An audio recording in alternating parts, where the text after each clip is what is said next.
ride at dawn, or we are hunted. Your will, Great Khan. The hosts are ready. Then let the world know whose shadow passes over it.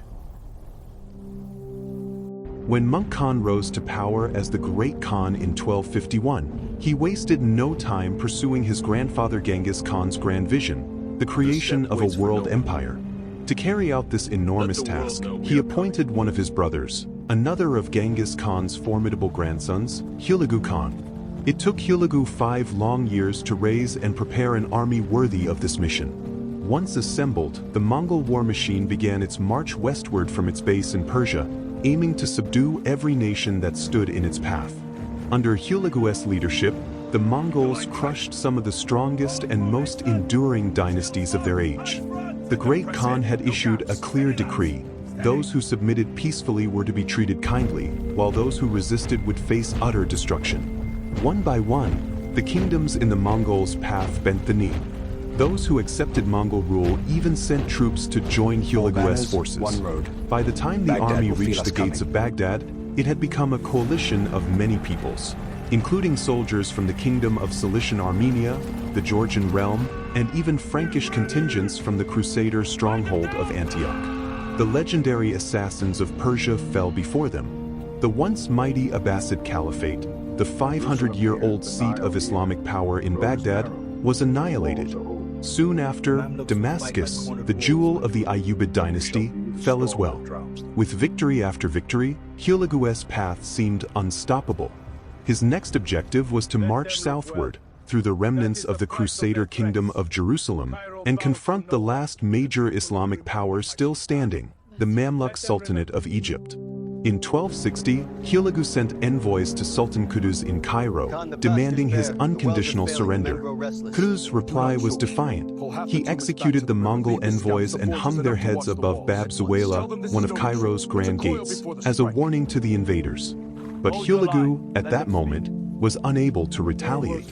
He claimed that he had withdrawn the majority of his army due to logistical difficulties. The region's grazing lands were exhausted, and according to Mongol custom, it was time for the troops to retreat to cooler northern climates for the summer.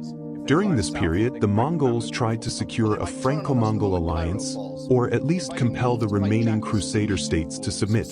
However, Pope Alexander IV had strictly forbidden any alliance with the Mongols. Meanwhile, the Crusader barons of Acre, still holding out in their coastal fortresses, found themselves caught between two deadly forces, the Mongols from the east and the Mamluks from the south. Despite their long history of conflict with the Muslims, the Crusaders recognized the Mongols as the greater threat. They chose a careful neutrality. In an unusual move, the Crusaders allowed the Egyptian Mamluks to march north through their lands unopposed.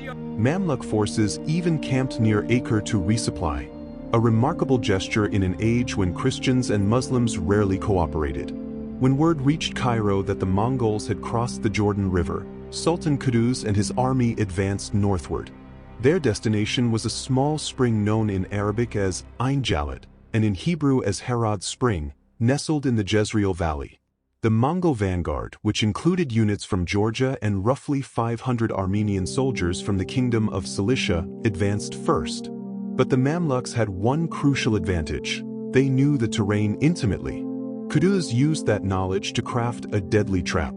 He concealed the bulk of his forces among the highlands while sending a smaller detachment, led by his brilliant Lieutenant Baybars, to confront the Mongols head-on. As dawn broke over the valley, the two sides clashed. Baybars employed hit-and-run tactics, striking hard and retreating swiftly, drawing the Mongols deeper into the trap while preserving his main strength. For hours, fierce skirmishes erupted, arrows darkened the sky, and the thunder of hooves shook the valley floor. At last, Baybars executed the final phase of his plan, a feigned retreat. Having once lived in this very region as a fugitive, Baybars knew every ridge and hidden path. He lured the Mongols, under their commander Kitbuqa, into the narrow mountain passes, exactly where Qutuz's hidden army waited. When the Mongols thundered into the highlands, Baybars and his men suddenly broke formation and vanished between the ridges. At that very moment, the hills around them came alive. From behind the rocky slopes and olive-covered hillsides, thousands of Mamluk archers emerged, unleashing a rain of arrows that darkened the sky.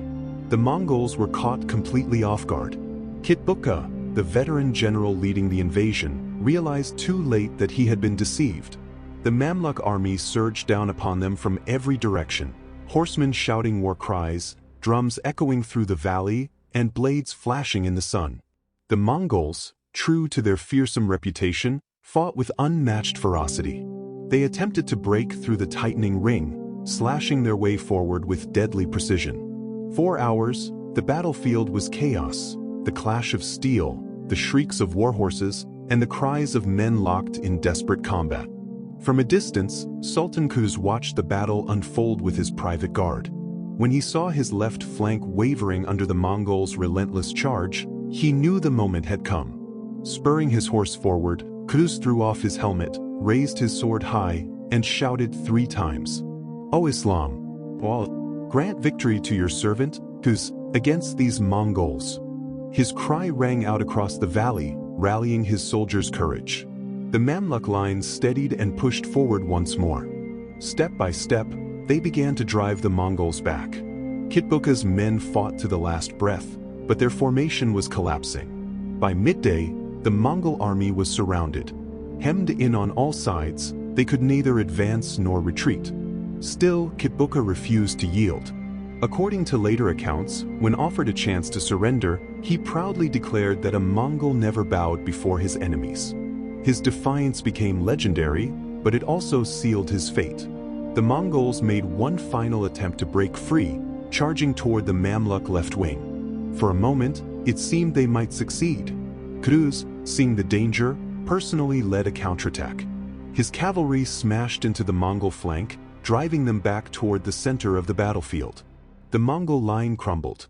Soon after, Kitbuqa fell in battle, and with his death, Mongol resistance disintegrated. Those who survived fled east toward the Jordan River, pursued relentlessly by Qutuz's men. By the day's end, nearly the entire Mongol contingent in the region had been wiped out. The Mamluks, though bloodied and exhausted, had achieved the impossible. They had defeated the Invincible. The Battle of Ain Jalut marked a turning point in world history. For the first time, the Mongol war machine, which had swept across Asia, Persia, and the Middle East like an unstoppable storm, had been stopped. The myth of Mongol invincibility was shattered. Yet the cost was high. The Mamluks suffered heavy losses, and the valley of Ain Jalut was strewn with the fallen from both sides. Still, the victory resounded across the Islamic world. From Cairo to Damascus, people celebrated Qutuz and Baybars as saviors of their civilization. But history did not end there. Despite this crushing defeat, the Mongols were far from finished. 2 years later, in 1262, Hulagu returned to Syria, burning for revenge over Kitbuqa's death and the humiliation at Ain Jalut. However, fate intervened in the most unexpected way. To the north, Berk Khan, ruler of the Golden Horde and a fellow descendant of Genghis Khan, had recently converted to Islam. Outraged by Hulagu's destruction of Baghdad, one of Islam's holiest cities, Berk turned against his own kin. He launched a campaign against Hulagu's forces, igniting the first open war between Mongol factions. This civil conflict weakened Hulagu's Ilkhanate, drawing his attention away from Egypt and Syria. Though he continued to wage smaller campaigns against the Mamluks, he never regained the power he once held. Over the decades that followed, the Mongols launched several more invasions, in 1281, 1300 and 1312, but none succeeded in breaking Mamluk control. The closest they came to victory was in 1300, when they briefly occupied parts of Syria. Yet even that triumph quickly evaporated as the Mamluks struck back with ferocious determination. Finally, in 1323, with the Mongol Empire splintering into rival khanates, the Ilkhanid ruler sought peace. A formal treaty was signed with the Mamluk Sultanate, ending more than 60 years of intermittent warfare. The Mongol dream of conquering the entire Islamic world was over. Ain Jalut had done more than halt an invasion. It had preserved the cultural and political heart of the Middle East.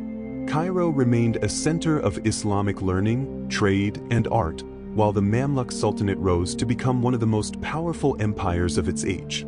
For historians, the battle stands as one of the defining clashes of the medieval world, not only a triumph of military strategy but a moment that reshaped the balance of power between East and West. In the echo of clashing steel and thundering hooves, one truth became clear: even the mightiest empire on earth could fall before courage, unity, and the will to resist. And so, at the spring of Ain Jalut in 1260 AD, the tide of Mongol conquest finally met its end.